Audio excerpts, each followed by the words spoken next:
మరో 2,000 కోట్లు. ఉద్యోగుల బకాయిల కోసం విడుదల. నెల రోజుల వ్యవధిలోనే 4,000 కోట్లు. పింఛన్దారుల జీపీఎఫ్ బకాయిలు 100% చెల్లింపు. మార్చి చిత్తశుద్ధి మరోసారి నిరూపితమైంది.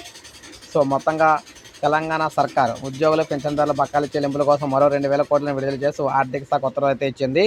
29 మొదటి విడతగా 2,000 కోట్లు విడుదల చేయగా, అదే తేదీన ఈ నెల కూడా మొత్తంగా చూసుకుంటే మొత్తం 4,000 కోట్లు అయితే చెల్లింపులు పూర్తి చేశారు.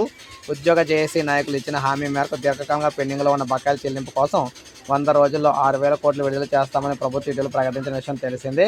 అందులో భాగంగా ఉద్యోగులకు సంబంధించి ఇచ్చారన్నమాట. ఇక పదవి విరమణ చేసిన ఉద్యోగుల సంక్షేమానికి ప్రభుత్వం అత్యంత ప్రాధాన్యతనిస్తుందని ఆర్థిక శాఖ తెలిపింది.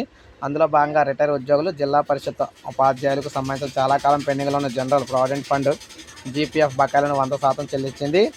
జీపీఎఫ్ ఖాతాలో ఎలాంటి పెండింగ్ బిల్లు లేవని కూడా ప్రభుత్వం స్పష్టం చేసింది. విశ్రాంతి ఉద్యోగులకు సంబంధించిన సెప్టెంబర్ 2025 వరకు ఉన్న కమిటెడ్ బకాయిలన్నీ కూడా పూర్తిగా చెల్లించినట్లయితే వివరించింది.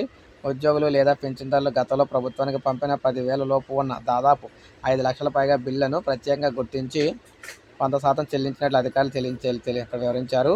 ప్రభుత్వ నిర్ణయంపై ఉద్యోగ సంఘాల నేతలు సంతోషం వ్యక్తం చేస్తున్నారు. ఆర్థిక ఇబ్బందులు ఉన్నప్పటికీ ఉద్యోగుల సమస్యల పట్ల ప్రభుత్వం సానుకూల ధోరణి అభినందనీయమని కొనియాడారన్నమాట.